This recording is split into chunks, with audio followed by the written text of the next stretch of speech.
Hello everyone, welcome to my UPSC MPPSC general studies paper first के लिए regular basis पे preparation करवा रहे हैं। एमपीपीएससी का जो पेपर फर्स्ट है, GK paper, general knowledge, general studies, general awareness का जो पेपर है, इसमें सभी का सिलेबस कॉमन रहता है। आप किसी भी कॉम्पिटिटिव एग्जाम की प्रिपरेशन कर रहे हैं और आपके सिलेबस में जनरल स्टडीज है तो वो सभी का सेम है। एक स्टेट पीएससी के एग्जाम में ये सिलेबस तो है, इसके अलावा नेशनल इंटरनेशनल एडिशनल है, बाकी उसके अलावा सभी एग्जाम्स में कॉमन है।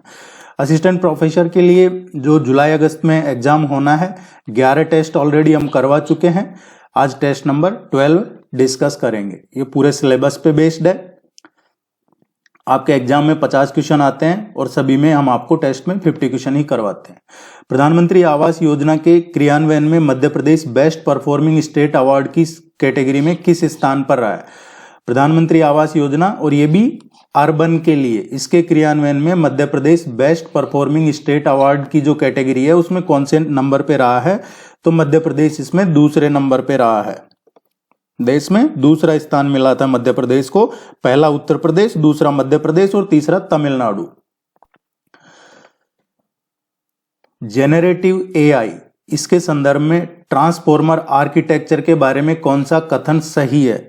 आईसीटी हमारे सिलेबस में है और आईसीटी में एक क्वेश्चन इस तरीके का पूछा जाता है। जेनरेटिव एआई है।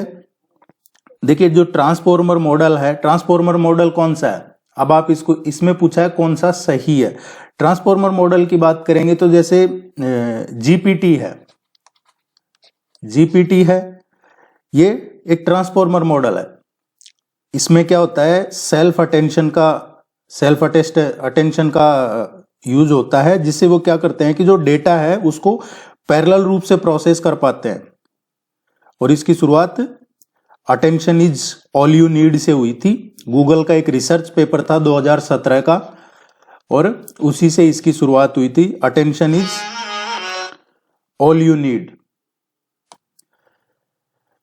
इसमें सेल्फ अटेंशन मैकेनिज्म का यूज होता है, जो इनपुट के जो भी अलग अलग हिस्से हैं उनके महत्व को ये निर्धारित करता है और इसमें डेटा को पैरेलल रूप से प्रोसेस कर सकते हैं। एग्जाम्पल पूछा जाए तो जीपीटी, ये इसका करेक्ट आंसर है।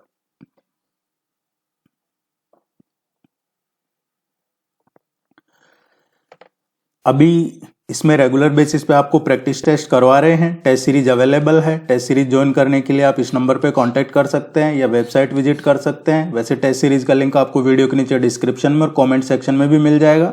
अभी इसमें 30% का ऑफ रखा हुआ है। अगर आप सीरियसली प्रिपरेशन कर रहे हैं और ज्वाइन करना चाहते हैं तो यहाँ से, अगर सिर्फ और सिर्फ आप टेस्ट सीरीज भी फॉलो करते हैं तो भी 40+ यहाँ से इजीली आप स्कोर कर सकते हैं। विश्वरंग 2025 का आयोजन कहाँ किया गया? विश्वरंग 2025 क्या है? ये देखिए, टैगोर इंटरनेशनल लिटरेचर और जो आर्ट फेस्टिवल है, इसका अभी 7वां एडिशन हुआ है। टैगोर अंतर्राष्ट्रीय साहित्य एवं कला महोत्सव का इसका 7वां एडिशन हुआ है और इसका आयोजन अभी recently capital of Madhya Pradesh Bhopal में हुआ था। ये अभी का ये करंट अफेयर्स का नवंबर में इसका आयोजन किया गया था भोपाल के रविंद्र भवन परिसर में। इसका जो शुभारंभ है, मध्य प्रदेश के जो राज्यपाल है मंगूभाई पटेल और उनके साथ में मॉरिशस के जो पूर्व राष्ट्रपति थे पृथ्वीराज सिंह रूपन, उनके द्वारा किया गया था। तो हमसे पूछा जाए विश्वरंग 2025 का आयोजन या इसका उद्घाटन, शुभारंभ किसने किया है?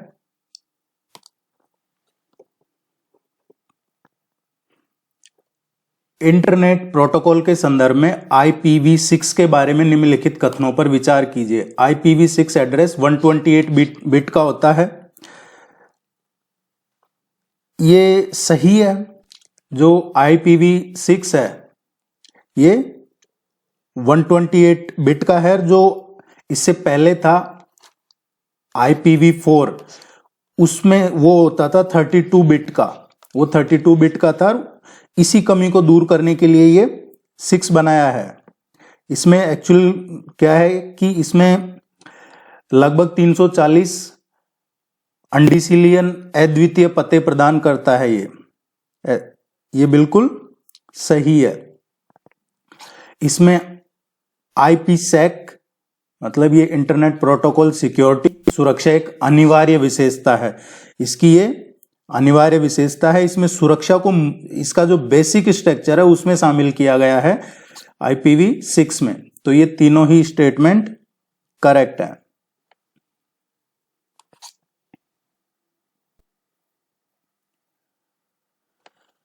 मध्य प्रदेश में उच्च शिक्षा विभाग द्वारा छात्रों के प्रवेश के लिए कौन सा एकीकृत पोर्टल संचालित है? हमसे पूछा है हायर एजुकेशन के लिए जो एडमिशन है उसके लिए कौन सा एकीकृत पोर्टल ये संचालित है? ये है ई प्रवेश। यूजी और पीजी इन कक्षाओं में कॉलेज आवंटन हो, ऑनलाइन काउंसलिंग की प्रक्रिया हो, इसी पोर्टल के माध्यम से होती है। और एक क्वेश्चन ऐप का पूछा ही जाता है जो मध्य प्रदेश सरकार से संबंधित, एजुकेशन से संबंधित या कोई सोशल सर्विस से संबंधित एप्लीकेशन डेवलप की हो या यूज में ली जा रही हो, उसका क्वेश्चन एग्जाम में आता है। मध्य प्रदेश में उच्च शिक्षा विभाग द्वारा जो छात्रों का प्रवेश और छात्रवृत्ति है, इसके लिए ई प्रवेश ये पोर्टल संचालित होते हैं। अब इसमें एक चीज और है, ई प्रवेश तो ये एडमिशन के लिए, लेकिन स्कॉलरशिप के लिए स्कॉलरशिप पोर्टल 2.0 है। Scholarship portal 2.0। पिथौरा भित्ति चित्रकला के लिए विश्व प्रसिद्ध कलाकार पेमा फालिया का संबंध किस जनजाति से? पेमा फालिया ये भील जनजाति के प्रसिद्ध पिथौरा चित्रकला के ये श्रेष्ठ कलाकार रहे हैं, भील जनजाति से हैं। और अभी प्रेजेंट की बात करें तो भूरीबाई भी पिथौरा से, और भीली चित्रकला के लिए पद्मश्री से सम्मानित किया गया है कि नहीं, भूरीबाई। और ये पेमा फालिया भील जनजाति, और ये भी पिथौरा चित्रकला के श्रेष्ठ कलाकार थे ये। हाल ही में स्टोन क्राफ्ट के लिए मध्य प्रदेश के किस स्थान को GI टैग मिला है? स्टोन क्राफ्ट के लिए अभी रिसेंटली करंट का ही क्वेश्चन है, पिछले 1-1.5 महीने का ही हाल ही में स्टोन क्राफ्ट के लिए मिला है। देखिए मध्य प्रदेश के खजुराहो खजुराहो कहां पे है? ये छतरपुर जिले में है। मध्य प्रदेश के छतरपुर जिले में है खजुराहो। इसको मिला है स्टोन क्राफ्ट के लिए GI टैग। अब और किनको मिला है? तो अभी रिसेंटली की बात करें तो खजुराहो का स्टोन क्राफ्ट हो गया। इसके अलावा ग्वालियर है, ग्वालियर का जो सैंड स्टोन है, जो सैंड स्टोन पे नक्काशी की जाती है, वो भी स्टोन क्राफ्ट ही है, लेकिन उसमें सैंड स्टोन जो मिंट स्टोन है उस पे नक्काशी की जाती है। छतरपुर लकड़ी का फर्नीचर है, हाथ से बारीक की जो नक्काशी है उसका फर्नीचर। या फिर एक क्वेश्चन और एग्जाम में पूछा जा सकता है हमसे, Bharewa metal craft Betul Bharewa metal craft, ये बैतूल जिले की पारंपरिक धातु शिल्प कला है जिसको मिला है। इसके अलावा कागज की लुगदी से जो कलाकृतियां बनाई जाती है, ग्वालियर का पेपर मेसी क्राफ्ट, इसको मिला है। पहले का देखें तो भेड़ाघाट जबलपुर का जो स्टोन क्राफ्ट है, सफेद संगमरमर की मूर्ति, इसको पहले से GI टैग प्राप्त है। और नवंबर 2025 में ही पन्ना डायमंड को GI टैग मिला था। तो ये कुछ इंपॉर्टेंट है जो आपके साथ शेयर किए हैं। दोहा कतर में आयोजित ISSF विश्व कप फाइनल 2025 में किस खिलाड़ी ने शूटिंग में सिल्वर मेडल जीता है? दोहा में आयोजन हुआ है इसका ISSF, ये वर्ल्ड कप फाइनल हुआ था 2025 का, और इसमें ऐश्वर्य प्रताप सिंह तोमर ने शूटिंग में सिल्वर मेडल जीता। मध्य प्रदेश उच्च न्यायालय की पहली महिला न्यायाधीश थी। मध्य प्रदेश उच्च न्यायालय की पहली महिला न्यायाधीश कौन थी? 1994 में न्यायमूर्ति सरोजनी सक्सेना 1994 में ये मध्य प्रदेश हाईकोर्ट की पहली महिला न्यायाधीश बनी थी। हमसे पूछा है मध्य प्रदेश हाईकोर्ट की पहली महिला न्यायाधीश, तो पहली जो जस्टिस थी जज ये जस्टिस सरोजनी सक्सेना थी। अब फातिमा बीबी कौन है? फातिमा बीबी सुप्रीम कोर्ट की पहली महिला न्यायाधीश थी, सुप्रीम कोर्ट की। अगर भारत की पहली महिला की बात करें किसी भी उच्च न्यायालय में, किसी भी हाईकोर्ट में पहली कौन बनी थी, तो वो अन्ना चांडी थी, केरला हाईकोर्ट में बनी थी। और चीफ जस्टिस की बात करें तो लीला सेठ किसी भी राज्य के उच्च न्यायालय की चीफ जस्टिस बनने वाली पहली महिला थी जो हिमाचल प्रदेश से थी। इस हमसे मध्य प्रदेश का पूछा है। पहली महिला न्यायाधीश न्यायमूर्ति सरोजनी सक्सेना। हाल ही में चर्चा में रही सेवर खेड़ी सिलार खेड़ी परियोजना मध्य प्रदेश के किस जिले में स्थित है? अभी चर्चा में थी ये हाल ही में सेवर खेड़ी सिलार खेड़ी परियोजना। इस परियोजना का जो मेन उद्देश्य है वो क्षिप्रा नदी को स्वच्छ या प्रवाहमान बनाए रखना है और विशेषकर जो कुंभ आ रहा है कुंभस्थ 2028 महापर्व उसके लिए इस पे एक बैराज भी बनाया जा रहा है। इस परियोजना के तहत सेवर खेड़ी में क्षिप्रा नदी पे एक बैराज बनाया जा रहा है जहां से पाइपलाइन के माध्यम से उसको सिलार खेड़ी जो जलाशय है उसमें संग्रहित किया जाएगा और ये है उज्जैन में। ये क्वेश्चन आपसे एग्जाम में पूछा जा सकता है।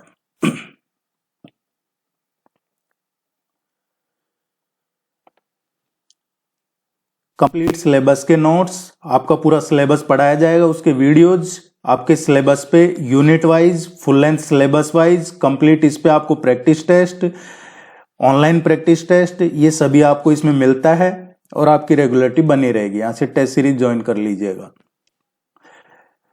2025 के लिए तानसेन सम्मान किसे प्रदान किया जाएगा? 2025 के लिए जो तानसेन सम्मान मिलेगा ये अभी प्रदान किया गया है।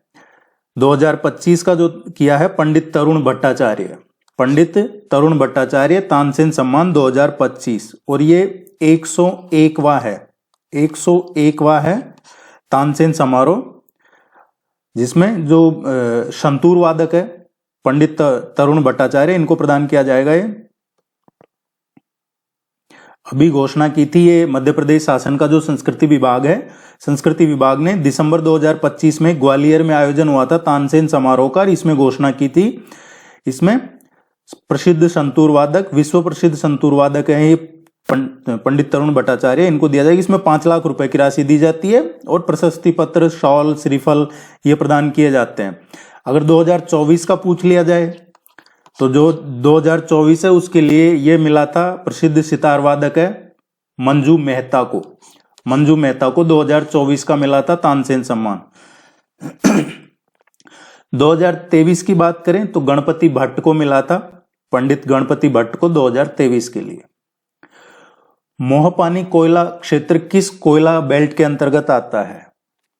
मोहपानी कोयला क्षेत्र है ये सतपुड़ा कोल फील्ड के अंतर्गत आता है। देखिए मध्य प्रदेश में जो कोल फील्ड है उनको मेनली 2 बेल्ट्स में डिवाइड किया गया है। एक बेल्ट है सतपुड़ा कोल रीजन और जो दूसरा है वो सेंट्रल इंडिया कोल रीजन है। ये 2 में डिवाइड किया गया है मध्य प्रदेश में जो कोयला क्षेत्र है उसको। पहला जो सतपुड़ा है इसमें नर्मदा है और नर्मदा नदी का जो दक्षिण है, नर्मदा नदी के दक्षिण में और सतपुड़ा के आसपास का, नर्मदा और सतपुड़ा, नर्मदा के दक्षिण में और सतपुड़ा के आसपास का जो क्षेत्र है वो आता है। जैसे मोहपानी क्षेत्र है, मोहपानी क्षेत्र की बात कर ले हम इस क्वेश्चन की तो ये कहां पे है? ये नरसिंहपुर जिले में है और सतपुड़ा बेल्ट का ये नदन एरिया है। एक पेंच काना घाटी का पूछ लिया जाता है, वो भी इसी रीजन में, सतपुड़ा कोल रीजन में पेंच काना घाटी, वो छिंदवाड़ा में है। पाथरखेड़ा का पूछा था पिछली बार, पाथरखेड़ा क्षेत्र का पिछली बार एग्जाम में असिस्टेंट प्रोफेसर में आया था क्वेश्चन, वो बैतूल जिले में है जहां से सारणी पावर प्लांट को कोयला मिलता है। पिछले टेस्ट में करवाया था हमने सारणी पावर प्लांट का क्वेश्चन, तो बैतूल जिले में वो पाथरखेड़ा क्षेत्र में पड़ता है। एक शाहपुर तवा क्षेत्र है, शाहपुर तवा क्षेत्र जो पहले होशंगाबाद हुआ करता था, अभी नर्मदापुरम हो गया है, वहां पे है और बैतूल के आसपास है। तो ये तो पड़ता है सतपुड़ा कोल रीजन में। मोहपानी, पेंच काना घाटी, पाथरखेड़ा, शाहपुर तवा क्षेत्र ये। इसके अलावा दूसरा जो है सेंट्रल इंडिया कोल रीजन, इसमें आती है सोन घाटी का एरिया, इसको सोन घाटी क्षेत्र भी कहते हैं। इसमें हमारे सुहागपुर जो प्रदेश का सबसे बड़ा कोयला क्षेत्र है सुहागपुर, वो शहडोल में है, वो आता है। कोयले की जो सबसे मोटी परत पाई जाती है वो सिंगरौली में, सिंगरौली बेल्ट में पाई जाती है कोयले की सबसे मोटी परत। और सबसे छोटा कोयला क्षेत्र कहाँ है मध्य प्रदेश का? तो वो उमरिया में है, वो भी इसी रीजन में आता है। सेंट्रल इंडिया कोल रीजन में। इसके अलावा कोरार और जोहिला क्षेत्र है वो भी इसी में ही आते हैं। सतपुड़ा जो कोयला क्षेत्र है ये बिटुमिनस टाइप का कोयला प्राप्त होता है यहाँ पे, मेनली बिटुमिनस। तो उम्मीद है यहां से काफी चीजें आपकी क्लियर हो गई होंगी। मोहपानी नरसिंहपुर जिले में है, सतपुड़ा बेल्ट में है, सतपुड़ा के उत्तरी क्षेत्र में आता है। और ये सब जिन्होंने ज्वाइन कर रखा है आप जानते हैं आपको इवनिंग में 7 से 9 बजे के बीच में आपके ईमेल पे सेंड कर दिया जाएगा। मध्य प्रदेश के सीहोर जिले में लिंगानुपात 2011 की जनगणना के अनुसार 1000 से अधिक नहीं है।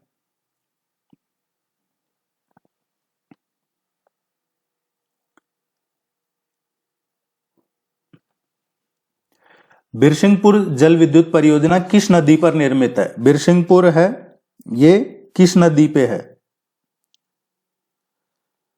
मध्य प्रदेश में ये पनबिजली घर बनाया गया है और ये बिजली परियोजना 1991 में चालू की गई थी, 1991 में। और ये सतना जिले में है। कहां पे है? बिरसिंहपुर जल विद्युत परियोजना सतना जिले में है।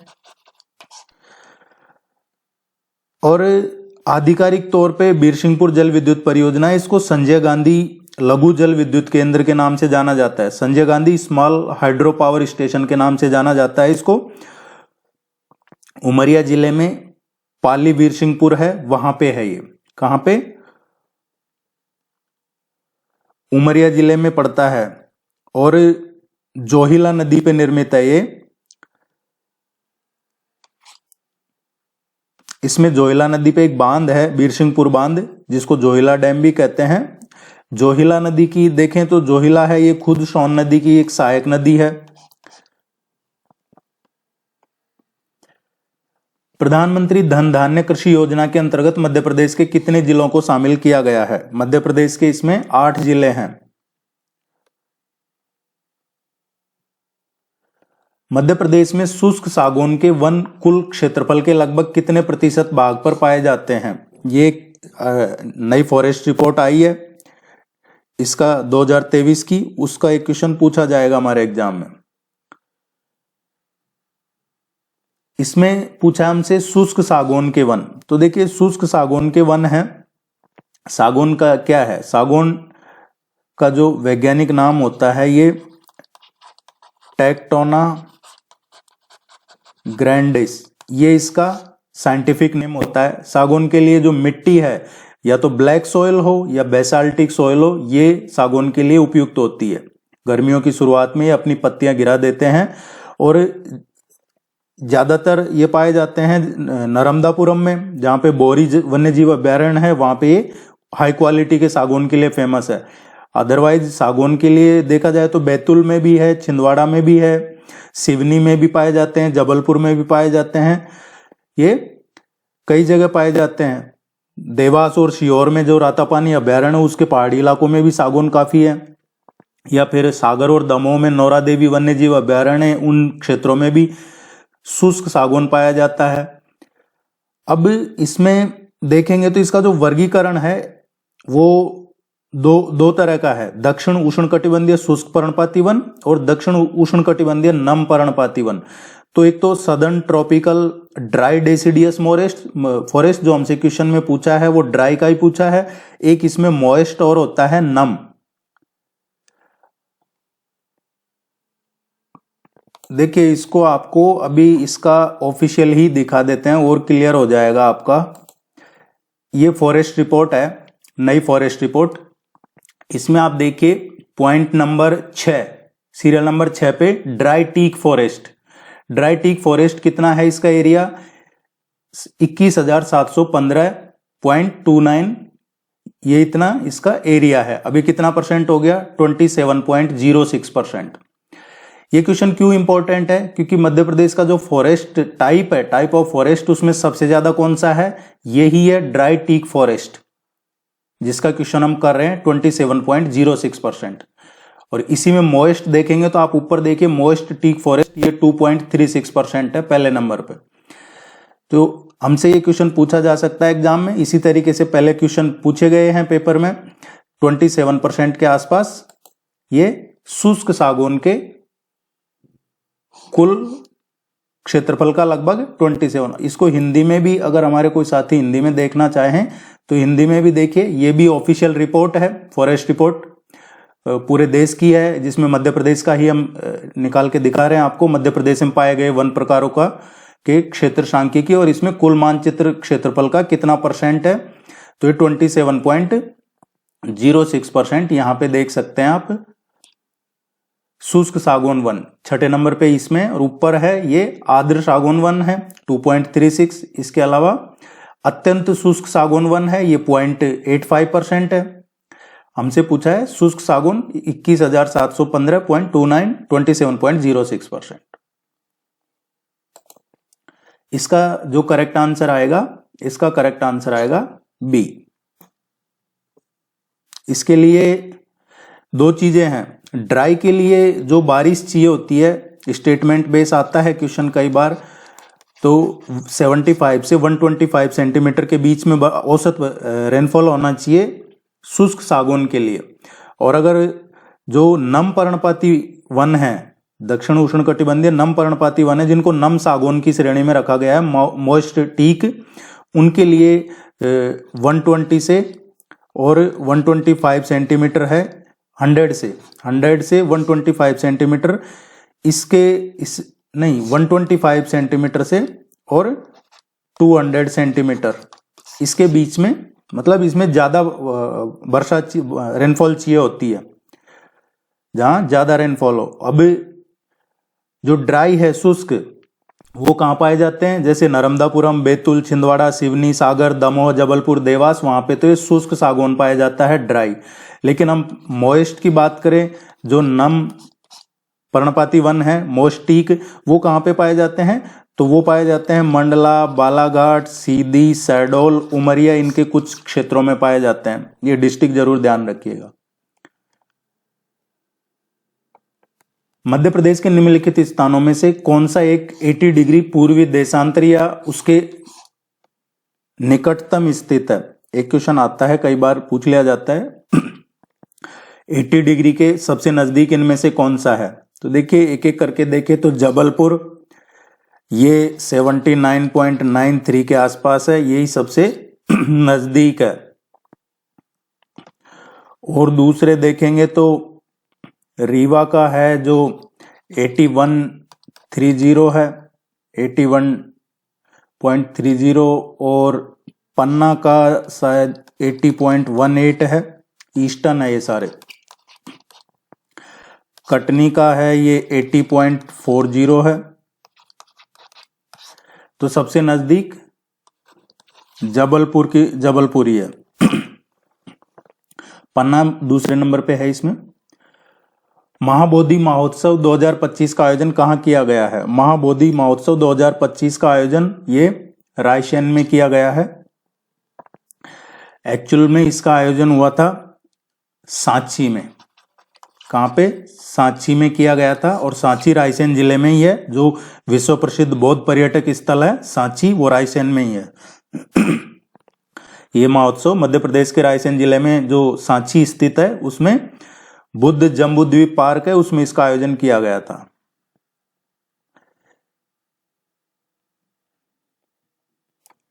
वाक्य पदीयम नामक प्रसिद्ध व्याकरण और दार्शनिक ग्रंथ की रचना मध्य प्रदेश के किस प्राचीन साहित्यकार ने की थी। वाक्यपदियम है, इसकी रचना भर्तृहरि ने की थी, भर्तृहरि। और इनकी रचनाओं को दो भागों में बांटा जा सकता है, श्रृंगार नीति और वैराग्य शतक, जिसे सतकत्रय भी कहा जाता है। भर्तृहरि की गुफाओं का पूछ लिया जाता है कई बार। भर्तृहरि की गुफाएं कहां हैं, तो वो उज्जैन में है। मध्य प्रदेश की सबसे बड़ी वनस्पतिक तेल इकाई कहां स्थित है। मध्य प्रदेश की सबसे बड़ी वनस्पतिक तेल इकाई है ये गंज बसोदा। और ये गंज बसोदा कहां पे है, विदिशा में, विदिशा जिले में है ये। विदिशा जिले का है ये गंज बासोदा। ऐतिहासिक रूप से वनस्पतिक तेल, वनस्पति घी इसके उत्पादन के लिए पूरे स्टेट में फेमस है। इसके और भी कई कारखाने, हालांकि जो वेजिटेबल ऑयल यूनिट है इसके और भी कई कारखाने हैं, जैसे इंदौर में है, ग्वालियर में है, खंडवा में है, जबलपुर में है, वहां पे भी है, लेकिन सबसे बड़ी विदिशा में है ये। उद्योग का एक क्वेश्चन पूछा जाता है, कारखाने उद्योग इनका, जैसे घड़ी का कारखाना कहाँ है, बैतूल में है। हीरा कारखाना, हीरा का पूछा जाए तो पन्ना में है, पन्ना जिले में। लाख का उमरिया में है। वनस्पतिक तेल इकाई है, इसका पूछ लिया जाता है। या फिर सोयाबीन संयंत्र का पूछ लिया जाता है, सोयाबीन संयंत्र कहाँ है तो उज्जैन में है। दिया सलाई उद्योग का पूछा जाए तो ग्वालियर में है। इसके अलावा चमड़े के खिलौने वगैरह का पूछा जाता है तो इंदौर में। धातु की मूर्ति के उद्योग के लिए नर्मदापुरम। एग्रीकल्चर कॉम्प्लेक्स छिंदवाड़ा का पूछ लिया जाता है कई बार। या फिर जो संगमरमर तराशी केंद्र है जबलपुर छतरपुर, उनका पूछ लिया जाता है। एस्बेस्टस सीमेंट फैक्ट्री जो कैमूर में है उसका पूछ लिया जाता है। या फिर सल्फ्यूरिक एसिड प्लांट नागदा का है। पीवीसी पाइप फैक्ट्री का सतना का, या बिस्किट फैक्ट्री ग्वालियर। ये सभी आपको आने वाले टाइम में प्रैक्टिस टेस्ट में करवा दिए जाएंगे, जो भी एग्जाम पॉइंट ऑफ व्यू से इंपॉर्टेंट है। नदियों के किनारे बसे प्रमुख नगर का मिलान इनमें से कौन सा गलत है? नर्मदा नदी। नर्मदा के किनारे कौन कौन से नगर है? नर्मदा के किनारे जबलपुर, इसके अलावा ओमकारेश्वर, होशंगाबाद, नर्मदापुरम, और इसके अलावा महेश्वर। नर्मदा के किनारे ओमकारेश्वर, अमरकंटक, होशंगाबाद, जबलपुर, महेश्वर। चंबल की बात करें तो चंबल के किनारे श्योपुर, महू, रतलाम, मुरैना ये है। ताप्ती, मुल्ताई और बुरहानपुर। बेतवा ये ओरछा, सांची, विदिशा, गुना, ये शहर कुछ ओरछा। तो इसमें गलत पूछा है डी। मध्य प्रदेश राज्य का पहला गीता भवन मध्य प्रदेश के किस जिले में स्थापित किया गया है? पहला गीता भवन ये किस जिले में स्थापित किया गया है? राज्य का पहला गीता भवन है ये मध्य प्रदेश के इंदौर जिले में, इंदौर में स्थापित किया गया है। मध्य प्रदेश राज्य का पहला सरकारी और मॉडर्न गीता भवन है जो इंदौर जिले में स्थापित किया गया है। और कब किया है? अभी 1 दिसंबर 2025 को किया है ये। 1 दिसंबर 2025 को क्यों? क्योंकि इस दिन गीता जयंती थी, उसी के अवसर पर इसका लोकार्पण किया है जो चीफ मिनिस्टर है मध्य प्रदेश के डॉक्टर मोहन यादव, उन्होंने। और ये बनेगा कहाँ पे? तो ये इंदौर का जो राजवाड़ा क्षेत्र है, जिसको 1832 में गोपाल मंदिर परिसर बनाया गया था, 1832 में राजवाड़ा क्षेत्र, उसी में ये बनाया जाएगा। मध्य प्रदेश के किस जिले में हृदय अभियान के तहत बच्चों को जन सहयोग के तहत पोषण सामग्री वितरित की गई है? तो ये मध्य प्रदेश के अशोकनगर जिले में हृदय अभियान ये शुरू किया है इसके तहत बच्चों को, और इसकी काफी सराहना भी की गई थी। भील जनजाति सांस्कृतिक केंद्र कहाँ स्थापित किया जाएगा? भील जनजाति सांस्कृतिक केंद्र है ये धार में स्थापित किया जाएगा। भील ट्राइबल कल्चरल सेंटर धार में। इसका जो मेन उद्देश्य है वो भील जनजाति के जो पारंपरिक ज्ञान है या उनकी जो शिल्प कला है, जैसे पिथौरा पेंटिंग, या उनके जो हिस्टोरिकल कंट्रीब्यूशन रहा है उसको आम जनता तक पहुंचाना है। क्योंकि अभी कुछ लोग क्या कर रहे हैं, कुछ लोग इस तरीके की चीजें कर रहे हैं कि जो ट्राइब्स में आते हैं, ट्राइबल, उनको कहा जा रहा है कि भाई आप अपना अलग ही धर्म बनाइए, अपना जो ये सेंसस हो उसमें आप ये चूज मत करना, अलग से ये करना, इस तरीके की भड़काऊ चीजें कर रहे हैं। तो उसको लिए ये किया जाएगा, ये केंद्र स्थापित, ताकि लोगों के बारे में बताया जाए, ट्राइब्स के बारे में। बैगा जनजाति सांस्कृतिक केंद्र है, उसका पूछा जा सकता है। बैगा जनजाति सांस्कृतिक केंद्र वो कहाँ स्थापित किया जाएगा? तो ये तो भील का पूछा है, भील जनजाति का तो धार में, और अगर बैगा का पूछा जाता है तो वो मंडला में। कहां पे? मंडला। मध्य प्रदेश का कौन सा संभाग हर घर जल उपलब्धि प्राप्त करने वाला प्रदेश का अग्रणी संभाग बन गया है?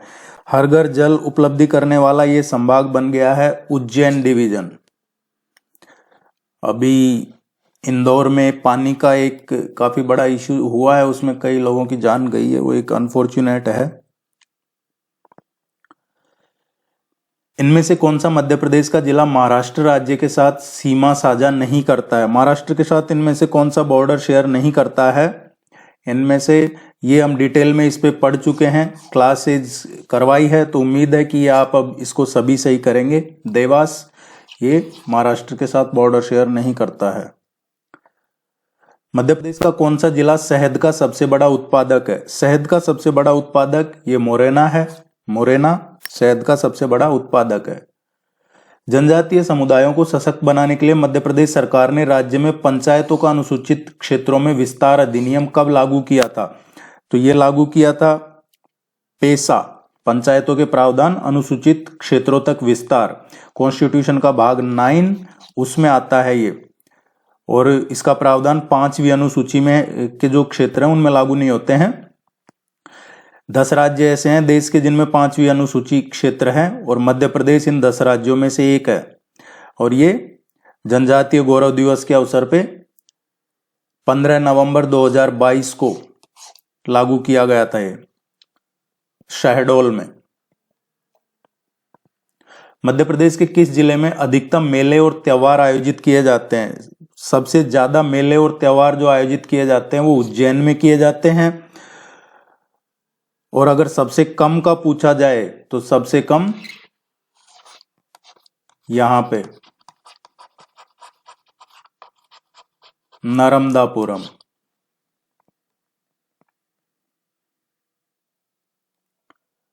मध्य प्रदेश में अटल बिहारी वाजपेयी भारतीय सूचना प्रौद्योगिकी और प्रबंध संस्थान कहाँ स्थित है? ये ग्वालियर में स्थित है। ABVIIITM, ये अटल जी के सम्मान में रखा गया है इसका नाम। जबलपुर में क्या है? पंडित द्वारका प्रसाद मिश्र भारतीय सूचना प्रौद्योगिकी यहां पे है। भोपाल में भारतीय वन प्रबंधन संस्थान या फिर मौलाना आजाद राष्ट्रीय प्रौद्योगिकी संस्थान भोपाल में है।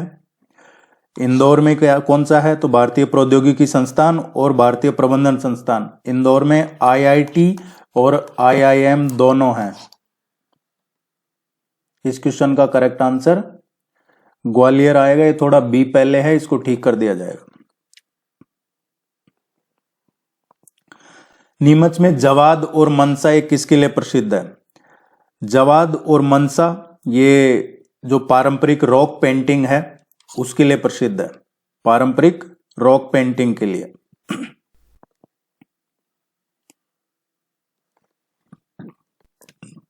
नर्मदा घाटी किस पर्वत श्रृंखलाओं के बीच स्थित है? नर्मदा घाटी है ये सतपुड़ा और विंध्याचल के बीच में है। नर्मदा घाटी सतपुड़ा और विंध्याचल। प्रदेश की प्रमुख योजनाएं और प्रारंभ वर्ष के जोड़े में से गलत कौन सा? इनमें से कौन सा सही मैच नहीं कर रहा है? स्वामी विवेकानंद कैरियर ये 2003 का स्कीम है।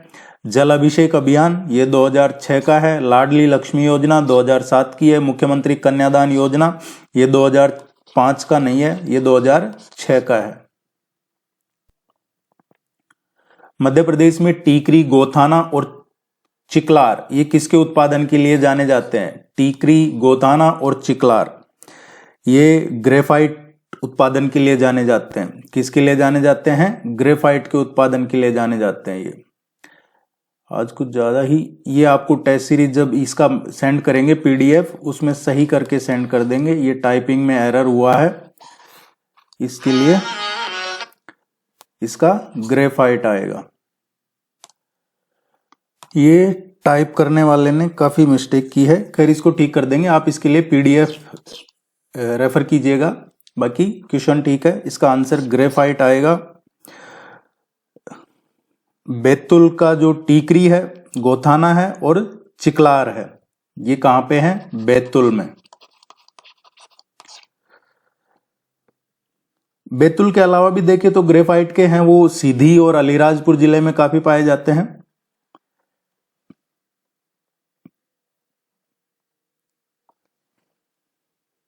जनगणना 2011 के अनुसार मध्य प्रदेश की कुल जनसंख्या में से ग्रामीण जनसंख्या का प्रतिशत कितना है? जो टोटल पॉपुलेशन है मध्य प्रदेश की उसमें से रूरल पॉपुलेशन कितने % है?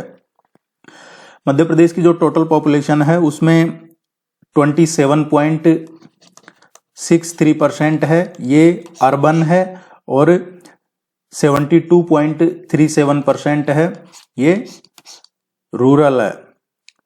जो सेक्स रेशियो है वो 918 है मध्य प्रदेश का, और अब अगले साल से नई सेंसस शुरू हो जाएगी। दिए गए विकल्प में से कौन सा गलत है? इनमें से गलत कौन सा है? पहले राज्यपाल मध्य प्रदेश के विष्णु विनायक सरवटे। तो पहले जो राज्यपाल थे मध्य प्रदेश के विष्णु विनायक सरवटे हैं, वो पहले विधानसभा उपाध्यक्ष थे। ये डिप्टी स्पीकर थे, विधानसभा के उपाध्यक्ष थे विष्णु विनायक सरवटे। पहले राज्यपाल हैं वो तो डॉक्टर बी पट्टाभी सीतारमैया थे। पहली महिला राज्यपाल सुश्री सरला ग्रेवाल। पहले मुख्यमंत्री पंडित रविशंकर शुक्ल। पहली महिला मुख्यमंत्री सुश्री उमा भारती, ये तो सही है। पहले विधानसभा अध्यक्ष वो पंडित कुंजीलाल दुबे थे।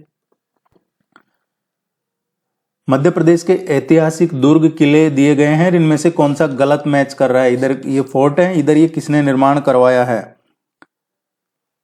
ग्वालियर फोर्ट का निर्माण राजा सूरज सेन ने करवाया था। चंदेरी का जो किला है, चंदेरी का किला कहां पे है? ये अशोकनगर में है,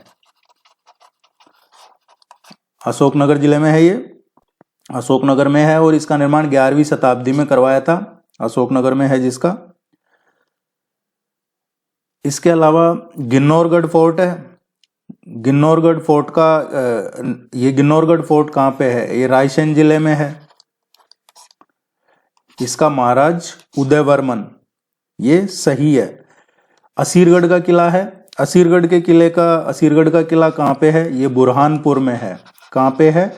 बुरहानपुर में है, और इसका मोहम्मद बिन तुगलक ने नहीं करवाया। असीरगढ़ का किला है, इसका अहीर राजा थे, अहीर राजा थे, उन्होंने करवाया था। मोहम्मद बिन तुगलक ने धार में करवाया था, धार में किला है, उसका मोहम्मद बिन तुगलक ने करवाया था। नवंबर 2025 को मध्य प्रदेश के 70वें स्थापना दिवस पर किस नए वन्यजीव अभ्यारण्य की घोषणा की गई है? 70वें स्थापना दिवस पर कौन सा नया वन्यजीव अभ्यारण्य बनाने की घोषणा की है? तो ये डॉक्टर मोहन यादव जो चीफ मिनिस्टर है मध्य प्रदेश के, उन्होंने 1 नवंबर 2025 को 70वां जो स्थापना दिवस था मध्य प्रदेश का, उसके टाइम पे ओंकारेश्वर वन्यजीव अभ्यारण्य की घोषणा की है। ओंकारेश्वर अभी मध्य प्रदेश का 27वां वन्यजीव अभ्यारण्य बन जाएगा, और यह अभ्यारण्य खंडवा और देवास, 2 जिले, कौन से? खंडवा और देवास, ये 2 जिले हैं, इनमें फैला हुआ है। और जो नर्मदा घाटी में वन्यजीव संरक्षण है या इको टूरिज्म है, उसको बढ़ावा देने के लिए ही ये किया जा रहा है। किस समारोह को ग्वालियर में आयोजित किया जाता है? कौन सा समारोह इसमें से जो ग्वालियर में आयोजित किया जाता है? ग्वालियर में इनमें से तानसेन समारोह का आयोजन किया जाता है। कई बार पूछ लिया जाता है कालिदास समारोह का आयोजन कहाँ किया जाता है? तो कालिदास समारोह उज्जैन में। खजुराहो नृत्य का तो खजुराहो में। तानसेन समारोह, ये क्वेश्चन है, तो ग्वालियर में। मालवा उत्सव है वो इंदौर, उज्जैन, मांडू में होता है। आमिर खान संगीत समारोह इंदौर में होता है। ओरछा फेस्टिवल का टीकमगढ़ में है। इसके अलावा तुलसी समारोह का पूछ लिया जाता है, एक तुलसी समारोह है वो सतना में है, सतना में, चित्रकूट में। या फिर मुक्तिबोध समारोह भिंड में। मध्य प्रदेश के किस गांव में बायोक्लॉक विधि से मोती बनाने वाला प्रदेश का पहला सेंटर स्थापित किया गया है? किस गांव में बायोक्लॉक विधि से मोती बनाने वाला प्रदेश का पहला सेंटर? तो बायोक्लॉक विधि क्या है? जापानी टेक्निक है ये, इससे मोती बनाने वाला पहला सेंटर ये नौलखा में किया गया है। नौलखा गांव है ये, और नौलखा गांव ये कहाँ पे है? रतलाम जिले में पड़ता है, ये रतलाम जिले में है, यहाँ पे किया गया है।